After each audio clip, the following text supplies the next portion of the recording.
Yeah, basically today my mother came over. I'm thankful to the Pakistani government for showing this grand gesture and allowing this meeting. It was a very pleasant one, and my mother was basically very happy to see me in a good shape, my physical fitness, and she was really very satisfied and felt very, she said also, I'm feeling very relaxed after seeing you. I'm satisfied. She said a dua, which is amongst the Hindus very common for me. I said, don't worry, mummy, now you're happy. I have had so many things. My diet is very beautiful.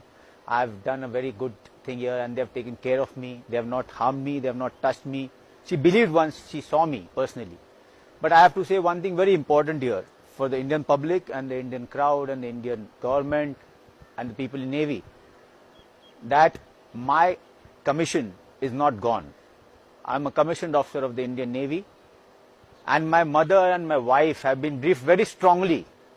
They were being told, I saw fear in the eyes of my mother and my wife. Why should there be fear? Whatever has happened has happened. There shouldn't be fear in the eyes of my mother and my wife. They have been threatened.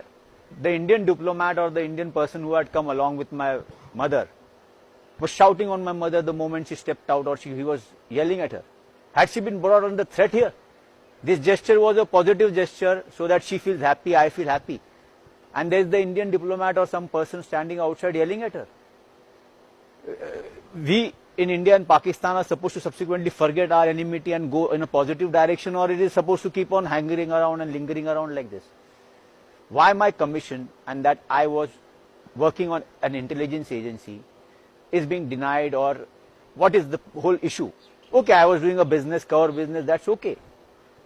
I stand up by that, that I was doing something for RAW, and I'm a soldier, I was doing something for my country, I've done this. Law enforcing agencies are going about that. But my mother and wife have been really battered and troubled and brought here. I've thought they've been beaten all along in the plane and that thing. This is not done this way. This is not a pleasant thing. It was supposed to be a very pleasant thing, but my mother went under shock. She's saying, no, this can't be said, and what is this? And I'm really thankful for the whole process of both the governments, Indian government and the Pakistani government. But this is, I'm really feeling very sad that my mother was in a very bad threatened position.